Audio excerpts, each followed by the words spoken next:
Hey guys, and welcome back to the channel. Tonight, we're hitting the road literally. We're journeying back thousands of years to a time when a road wasn't just a convenience.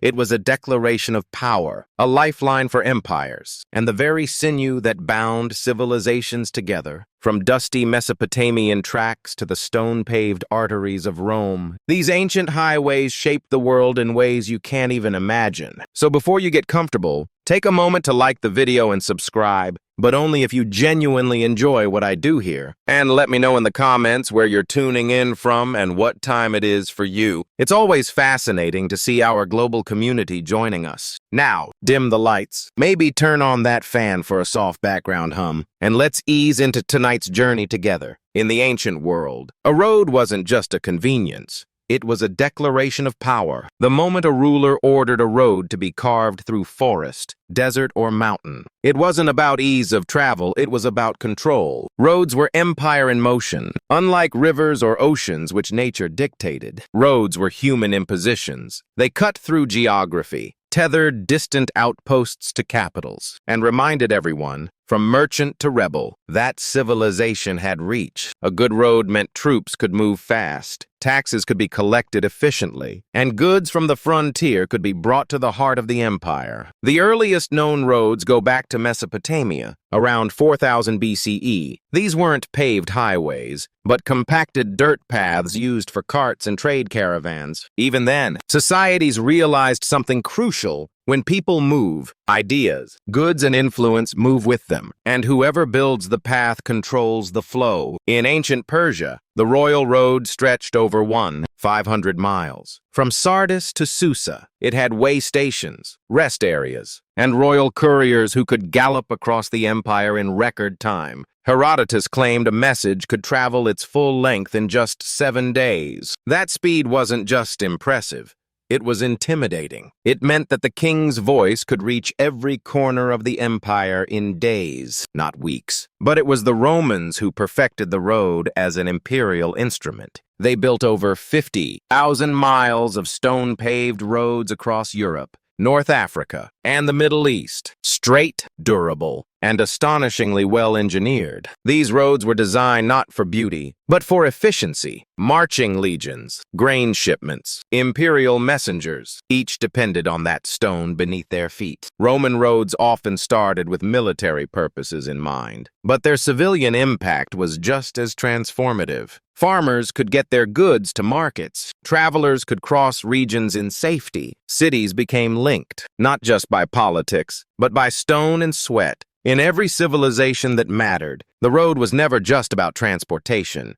It was about transformation, because to build a road was to reshape the land, and with it, reshape the power that ruled it. What do you think? Can you imagine a world where the simple act of building a road was such a monumental statement? If the ancient world had an engineering superpower, it was Rome, and their greatest tool wasn't just the aqueduct or the arch. It was the road. Roman roads weren't just pathways. They were the bones of an empire. The phrase, "all roads lead to Rome," wasn't metaphorical. It was logistical. The Romans built over 50,000 miles of roads, stone-laid, expertly drained, and arrow-straight. They connected Britain to Egypt, the Rhine to the Danube, and every strategic military outpost in between. These roads made the empire feel smaller, faster, and more manageable. Roman engineers followed a precise method. First, they chose a route, not necessarily the easiest, but often the straightest. Then came surveying, using tools like the groma for right angles and distance. Once the path was set, they began excavation. A Roman road was built in layers, like a cake of conquest. The bottom layer, statumen, was made of large stones. Above that came rudus, a mix of crushed stone and lime. Next was nucleus, a layer of compacted sand or gravel. Finally, the summum dorsum, a paved top of interlocking stone slabs, often crowned in the center for water runoff. The result was a road that could withstand centuries of weather. Hooves and sandals. Some are still in use today, but engineering was only half the story. Roman roads came with infrastructure, mile markers, rest stops, and way stations called mansiones, where officials and messengers could rest and resupply. The cursus publicus, Rome's courier system, used these roads to move messages across the empire at astonishing speed, nearly 50 miles a day in some cases. And the roads moved more than mail. They moved legions, a rebellion in Gaul, a skirmish in Judea. Roman troops could march hundreds of miles faster than any enemy expected. Roads became an extension of Rome's military muscle, silent, solid, and always advancing. But with soldiers came settlers, and with settlers came cities. Roads encouraged trade, migration, and the spread of Roman law, language, and architecture. They were arteries pumping culture as well as conquest. For Rome, a road wasn't a luxury. It was a necessity, a symbol, a message carved in stone that said, Rome is here, and wherever Rome built, the world changed beneath their feet. All right, quick break. If you're as amazed by Roman engineering as I am, hit that like button. And if you haven't subscribed yet, make sure you do, so you don't miss more journeys into ancient ingenuity. While Rome built roads in stone, the Inca Empire built them in the sky, stretching over 25,000 miles. The Kapaknan, the great Inca road system, was a marvel of Andean engineering. It tied together one of the most challenging landscapes on Earth, connecting deserts, jungles, and mountains that soared past 13,000 feet. And the Inca did it all without the wheel, without draft animals beyond the llama, and without metal tools in the European sense. This wasn't just a road system, it was the spine of an empire. At the heart of it all was Cusco, the Inca capital, radiating out like spokes on a sunwheel. The roads linked provincial centers, military outposts, agricultural hubs, and sacred sites. The most famous stretch is the Inca Trail, which winds its way to Machu Picchu. But that was just one thread in a vast imperial web. The roads varied in size and construction. In the lowlands, they were wide and paved with stone. In the high mountains, they were narrow paths cut into cliffs, sometimes no more than a foot wide, where rivers ran. The Incas built rope suspension bridges using woven grass, strong enough to support travelers and caravans of llamas. These bridges had to be remade yearly, a community ritual that still survives in parts of Peru today. There were no wheeled carts. All transport was by foot or by llama. But the Incas had something even more efficient: chasqui, relay runners. These messengers sprinted between tambos, or rest stations, built every few miles. Messages, food, and even fresh fish from the coast could reach the emperor in Cusco within days. This system allowed the empire to function with astonishing speed, despite having no written script. But the roads were also spiritual. Many followed seques, sacred lines that radiated from Cusco to shrines and mountains. Travel wasn't just practical, it was symbolic. Each step reinforced imperial order and religious harmony. The Kapaknan wasn't a Roman-style conquest machine. It was a tether, a way to hold a vertical empire together. From snow-capped peaks to coastal deserts, the roads made unity possible. And though much of it is gone today, some stretches still endure. Stones fitted without mortar, still carrying footsteps after 500 years. The Incas didn't just conquer the Andes, they stitched it together, one path at a time. Centuries before Rome and far from the Andean peaks, another empire stitched together its vast territory with stone and strategy. The Achaemenid Persian Empire, and at its heart ran the Royal Road, a 500-mile engineering triumph stretching from Sardis in Lydia, modern-day Turkey, to Susa, one of the Persian capitals, commissioned by Darius the Great in the 5th century BCE. The Royal Road wasn't just a way to move goods. It was a political artery, a demonstration of imperial sophistication, and one of the earliest true long-distance highways in recorded history. The Persians didn't invent roads, but they standardized them, militarized them, and made them the foundation of bureaucracy. Their engineers scouted routes that balanced terrain with directness, avoiding swamps and scaling mountains when necessary. The result was a surprisingly smooth and fast connection across a continent-spanning empire.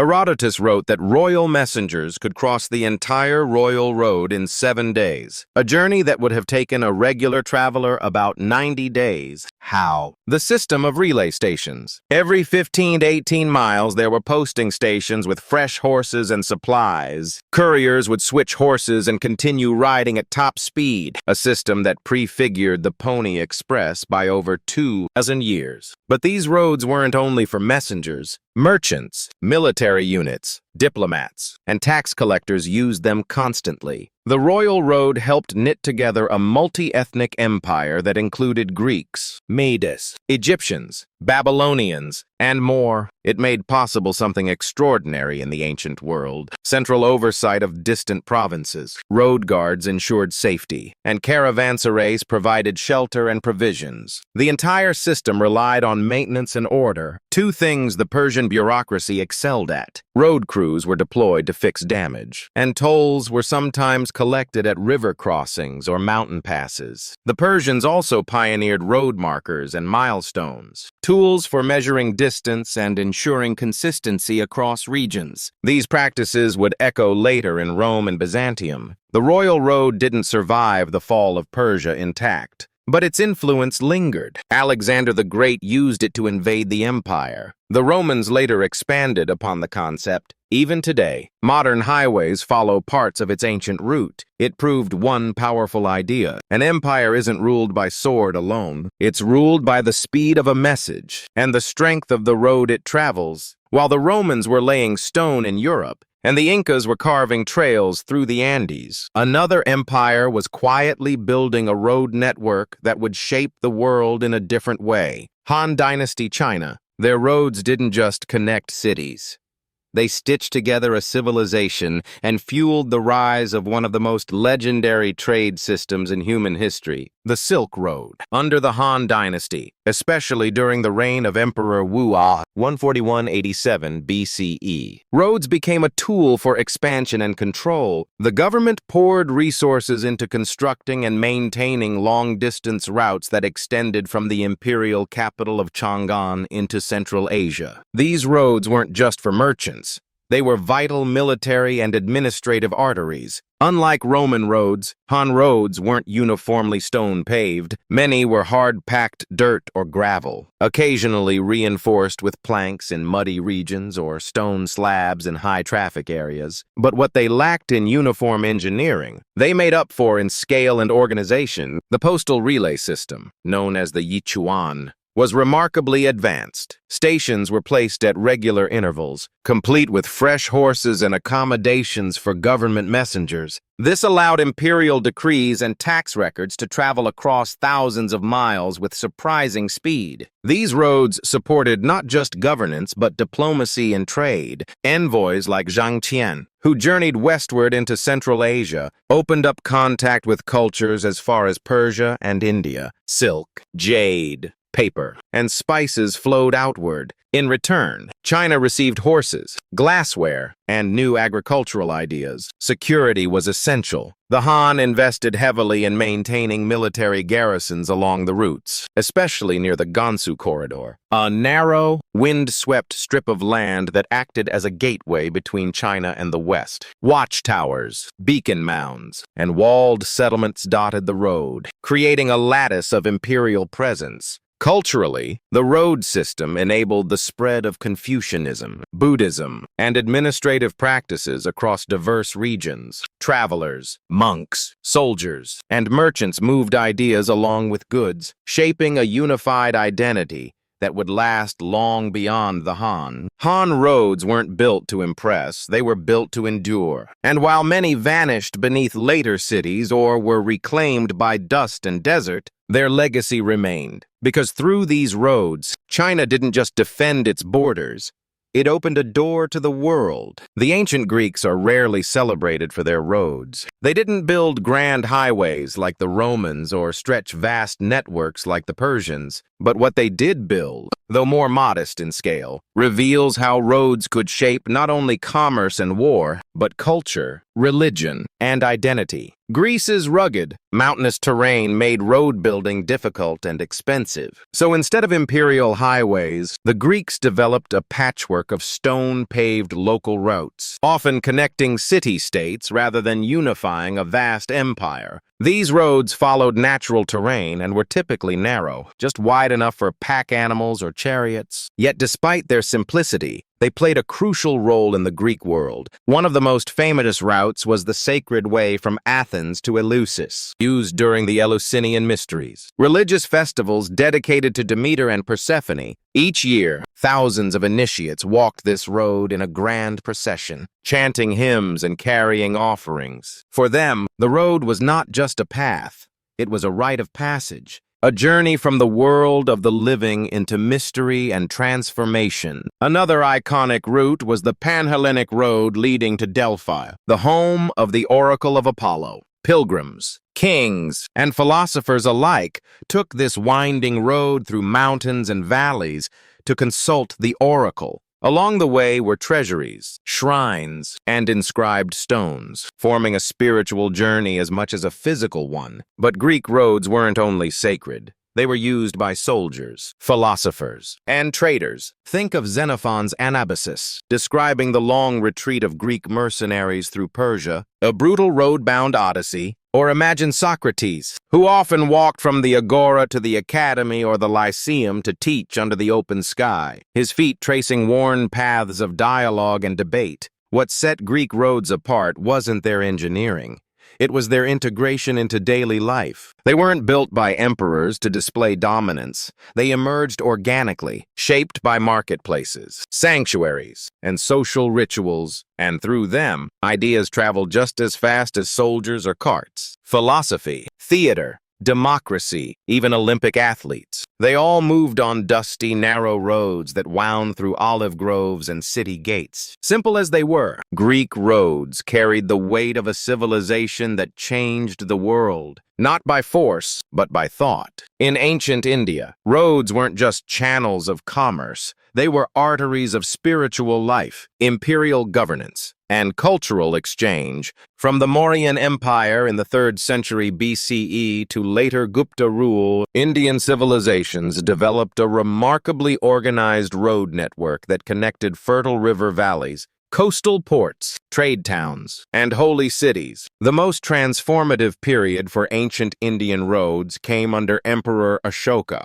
the Buddhist monarch who ruled most of the subcontinent around 268 to 232 BCE. After renouncing violence following the bloody Kalinga War, Ashoka turned to public welfare, and roads became a central feature of that transformation. Ashoka ordered the construction and expansion of roads across his empire. These weren't just dirt paths, they were deliberately engineered routes, often lined with trees for shade, wells for water, and rest houses for travelers. He placed inscribed stone pillars along the roads, not to mark distances, but to declare edicts, urging compassion, truthfulness, and religious tolerance. It was governance by visibility. The most famous of these roads ran from Pataliputra, modern-day Patna, to the northwest frontier, connecting the Ganges Plain to present-day Pakistan and Afghanistan. This stretch later became part of the northern trade route that would evolve into the Silk Road, linking India to China, Persia, and the Greco-Roman world. Indian roads carried more than goods.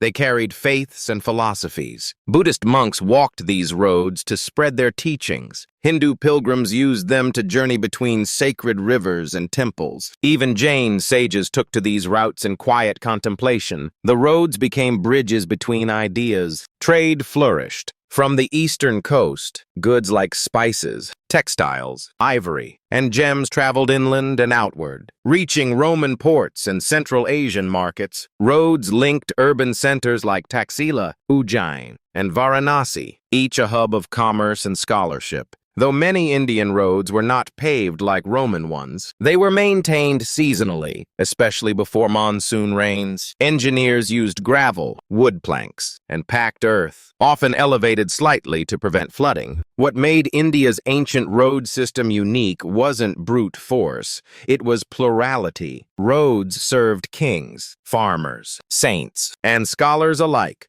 They didn't just connect empires, they connected world views, and in that blend of purpose, part political, part spiritual, part economic, India paved not just roads, but pathways to influence that would stretch far beyond its borders. Ancient roads weren't just flat paths stretching across the land.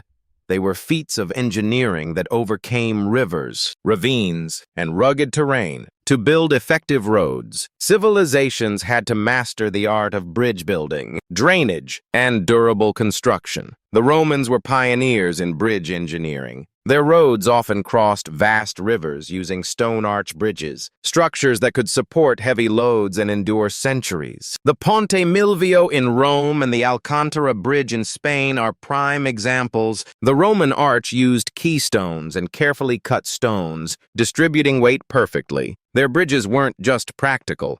They were symbols of imperial power, inviting awe and respect. But the Romans weren't alone. The Incas, faced with wild rivers cutting through Andean gorges, built rope suspension bridges crafted from woven grasses and vines. These bridges were lightweight, but incredibly strong, rebuilt annually by local communities and rituals still practiced today. Crossing these bridges was not just a physical challenge, but a cultural one, binding communities to the land and to each other. In ancient China, engineers developed beam bridges and pontoon bridges. The famous Zhaozhou Bridge, built during the Sui dynasty, completed in 605 CE, is the world's oldest open spandrel stone segmental arch bridge. It combined aesthetic grace with remarkable engineering, allowing heavy traffic to cross the Jiao River for centuries. Drainage was equally critical. Roman roads were crowned in the center to shed rainwater quickly, with ditches on either side. In the wet and monsoon-prone lands of India and Southeast Asia, roads were often elevated on causeways or filled with gravel layers to prevent washouts. Some empires even built roads with multiple layers of materials: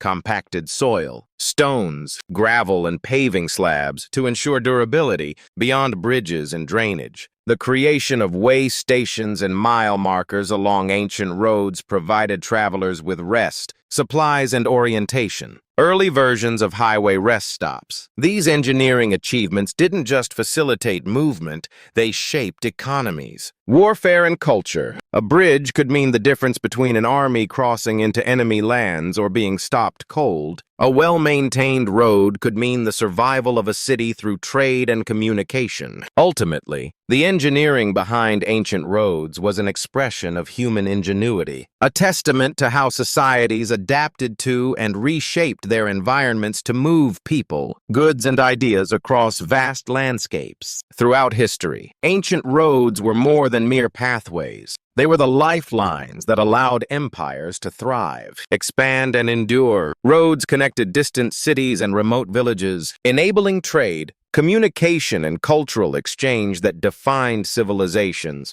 Empires understood that without efficient roads, armies could not move quickly, governors could not enforce law, and merchants could not prosper. Roads shaped economic hubs, encouraged urban growth, and even influenced the spread of religions and philosophies. The Silk Road, the Roman Via Appia, the Incan Capacan, all carried more than just goods. They carried ideas and identities. The maintenance of these roads required vast bureaucracies and dedicated labor forces, reflecting the organizational prowess of empires like Rome, Persia, China, and the Incas. Roads became a measure of an empire's reach and stability. When roads were kept in good repair, empires flourished. When neglected, regions drifted into isolation, rebellion, or decline. But roads also symbolize human ambition, the desire to connect, control, and communicate across vast spaces. They show how early engineers and leaders understood geography, not just as a barrier, but as a canvas to reshape.